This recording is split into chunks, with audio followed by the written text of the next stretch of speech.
গানটা শেষ হতেই জয় হেসে বলে উঠল, বাহ।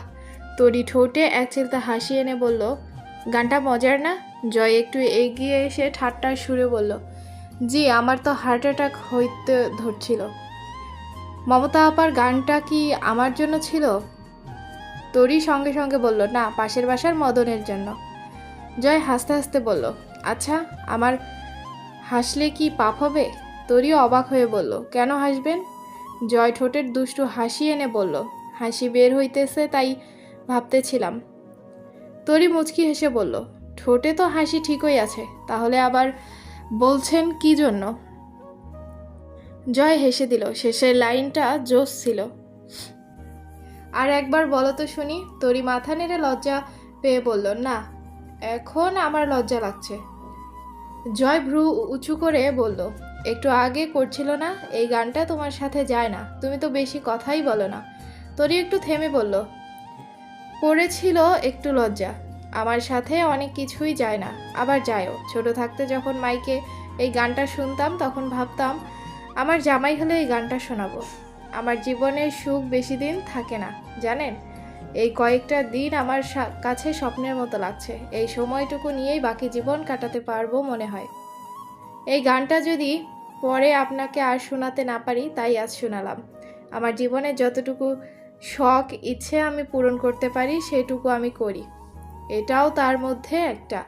আমি সামান্য হলেও সবাইকে হাসাতে পারি, কিন্তু কেউ আমাকে হাসাতে পারে না। শেষের কথাগুলো বলতে বলতে তরির গলা কেঁপে উঠল। সে চায় না এই সুখটা তার জীবনে ক্ষণিকের জন্য আসুক, থাকুক না আজীবন এই শান্ত কোমল সুখটা। জয় নিঃশব্দে তাকিয়ে রইল ওর দিকে, তারপর আস্তে করে বলল, কেন তুমি সবসময় খারাপটা ভাবো? হ্যাঁ, ভালোটা ভাবো, সবসময় ভালোটা ভাববে। তুমি এখনো সহজ হতে পারছো না আমার সাথে। তরি, তোমার জীবনের গল্পটা আমাকে শোনাবা প্লিজ। তরি হালকা হেসে বলল, সহজ হচ্ছি তো। যার জীবনটা কাটার আঘাত দিয়ে ভরা তার গল্প কি শুনবেন? বলো, আমি শুনতে চাই। তরি একটু নড়ে চড়ে বসলো, তারপর হঠাৎ ঘাসের উপর শুয়ে পড়তে চাইলে জয় ওর হাত টেনে নিয়ে নিজের হাতের উপর মাথা রাখতে বলল। তরি চুপচাপ ওখানেই মাথা রাখলো, তারপর দৃষ্টি দিল দূরের আকাশে, যেখানে মোলায়েম আলোয় চাঁদ জ্বলজ্বল করছে। দুজনেই ঘাসের উপর পাশাপাশি শুয়ে আছে। রাস্তার দিক থেকে আলো এসে পড়ছে তাদের ওপর, চারপাশটা আলোকিত হয়ে উঠেছে নিঃশব্দে। জয় এক হাত দিয়ে নিজের চুলগুলো আলতো করে পেছনে সরিয়ে মাথার নিচে হাত রাখলো। তরি কখনোই নিজের থেকে কিছু বলতে চায়নি আগে, কিন্তু আজকে সে বলতে চাইছে নিজে থেকেই। জয় আগ্রহ ভরে তাকিয়ে আছে। কি বলবে তরি? তার চোখে স্পষ্ট প্রত্যাশা। তরি কিছুক্ষণ নীরবে আকাশের দিকে তাকিয়ে রইল। বাতাসে চুলগুলো উঠছে হালকা করে, তারপর ধীরে ধীরে বলতে শুরু করলো, আমার আব্বু আর আম্মু নাকি ভালোবেসে বিয়ে করেছিলেন। বিয়ের 1 বছর পর আমি এলাম তাদের জীবনে, তাদের প্রথম সন্তান হিসাবে। তখন আমাদের সংসারটা ছিল পরিপূর্ণ, দাদা দাদি, আব্বু আম্মু আর আমি। ভরা সংসার, ভরা ভালোবাসা। দাদার একটা হোটেল ছিল, আব্বু সেখানে বসতেন মাঝে মাঝে, দোকানের হিসাব নিকাশ দেখতেন, কিন্তু খুব বেশি সময় দিতেন না। সারাদিন এদিক ওদিক ঘুরে বেড়াতেন, বন্ধুদের সাথে আড্ডা দিতেন। দাদা রেগে গেলে সেদিন আব্বু বাসায় ফিরতেন না। এভাবেই চলছিল দিনগুলো। তারপর হঠাৎ একদিন দাদা মারা গেলেন। দাদার মৃত্যুর পর আব্বু পুরোপুরি দোকানে বসা শুরু করলেন। হোটেল ভালো চলছিল, সংসারটাও ঠিকঠাক মনে হচ্ছিল, কিন্তু কি যে হলো, হঠাৎ করে সব কিছু উলটপালট হয়ে গেল। আব্বু সপ্তাহে 2-3 দিন বাসায় আসতেন, কখনো আসতেন না। আম্মু রাগ করতেন, কাঁদতেন, ঝগড়া হতো। আমার বয়স তখন 3 বছর।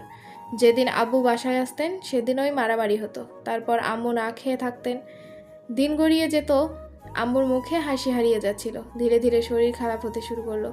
না খাওয়া, টেনশন, নিদ্রাহীন রাত, সব মিলিয়ে একদিন তিনি বিছানায় পড়ে গেলেন, আর দাঁড়াতে পারলেন না। দাদি তখন আমাদের যত্ন নিতেন। আম্মুর ওষুধের প্রয়োজন ছিল। দাদার কাছে যে সামান্য টাকা থাকতো তা দিয়ে আম্মুর ঔষধ আনা হতো। আসলে আম্মুর ভালো ডাক্তার দেখা দরকার ছিল, ভালো ওষুধ লাগতো, কিন্তু সে সুযোগ আর হয়নি।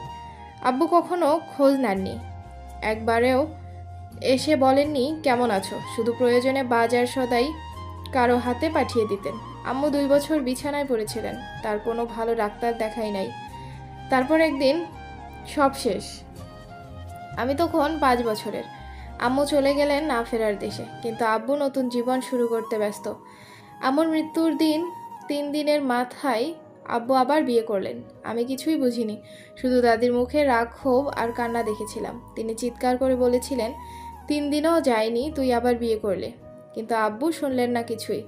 নতুন মা এলে আব্বু আবার প্রতিদিন বাড়ি ফিরতে শুরু করলেন, যে মানুষটা 3 দিন আগেও বাড়ি ফিরতেন না এখন প্রতিদিন ফিরে আসে। কি আশ্চর্য এই জীবন। নতুন মা প্রথম দিকে বলতেন, পানি এনে দাও, ঝাড়ুটা দাও, এটা একটু করে দাও। ছোট্ট আমি তাও দৌড়ে করতাম সব। দাদি জানলে রাগ করতেন, এই মেয়ের কাজ করবি না। তখন মা কিছু বলতেন না, কিন্তু দাদি না থাকলে আবার কাজ ধরিয়ে দিতেন। আমার ভালো থাকার দিন ছিল খুবই কম। 2 বছর পর দাদিও মারা গেলেন। তখন আমার বয়স 7। সেই 7 বছরে আমি আমার জীবনের সবচেয়ে প্রিয় 3জন মানুষকে হারালাম, দাদা, দাদি আর আমার আম্মু। তখন বুঝেছিলাম জীবন মানেই যুদ্ধ, নিঃসঙ্গতা আর কান্না দিয়ে গড়া এক যুদ্ধ। খাওয়া দাওয়া থেকে শুরু করে গোসল পর্যন্ত সব কিছু মেপে করতে হতো। জ্বর হলে কেউ এসে মাথায় হাত রাখতো না, একটা ঔষধ দিত না। গরম পানি, গরম চা, গরম তরকারি সব আমার হাত দিত। মা মাঝে মাঝে পুড়ে যেত, কাঁদতাম। মারও খেতাম, কারণ কাজের ভুল হলে ওটাই শাস্তি ছিল। আজও সেই দাগগুলো আছে আমার হাতে, আমার অতীতের সাক্ষী হয়ে। মায়ের বান্ধবীরা আসতো, আমি রান্না করতাম, তাদের খেতে দিতাম, তারা খেয়ে চলে যেত, কিন্তু আমার জন্য একটা লোকমাও দিত না মা। ক্ষুধা নিয়ে চুপচাপ শুয়ে পড়তাম। ধীরে ধীরে না খেয়ে থাকার অভ্যাস হয়ে গেল। তারপর তাদের বিয়ের 4 বছর পর আমার নতুন মায়ের কোলে এলো এক ছেলে। তাদের চোখের মণি, তার খাওয়া দাওয়া, পোশাক, গোসল সব আমি করে দিতাম। আব্বু তাকে বুক ভরে ভালোবাসতেন। আমি সেই দৃশ্য দেখতাম আর ভাবতাম, আমার ভাগে এক ফোঁটাও কি নেই সেই স্নেহের। কত রাত আমি কেঁদেছি চুপচাপ, শুধু এই ভেবে, একটা আম্মু কি কোথাও পাওয়া যায় না? কেন আমার কাছে নেই? কত রাত বালিশ ভিজিয়েছি চোখের পানিতে। আমার ঘরের প্রতিটি দেয়াল জানে আমি কতটা কেঁদেছি, কতটা ব্যথা পেয়েছি।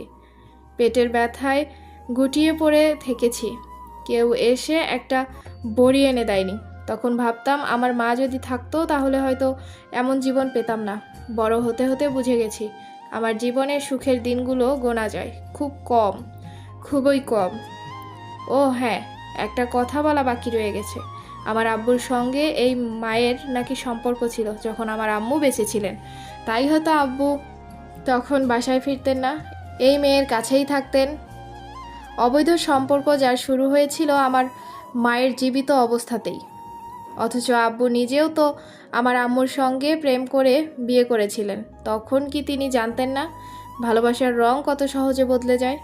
আসলে ভালোবাসা টিকে থাকে না, সময়ের সঙ্গে তার রং পাল্টে যায়, কারণে অকারণে। যারা বলে ভালোবাসলে সে কখনো ছেড়ে যাবে না, তাদের বলি, গিয়ে খোঁজ নিন, তারাও আলাদা হয়েছে। ভালোবাসা আসলে চিরস্থায়ী নয়, সে শুধু একসময় হৃদয়ের মধ্যে জন্ম নেওয়া এক মায়া। সময় গেলে তা মিলিয়ে যায়, ঠিক আমার মায়ের মতো, ঠিক আমার শৈশবের মতো, ঠিক আমার মতো। জয় সব শুনলো, মনোযোগ দিয়ে সে ভাবছিল হয়তো তরি কান্না করবে। অবাক করার বিষয়, তরির চোখে এক ফোঁটা পানিই নেই। জয় তরিকে বুকের কাছে আরেকটু চেপে ধরে কপালে চুমো দিয়ে বলল,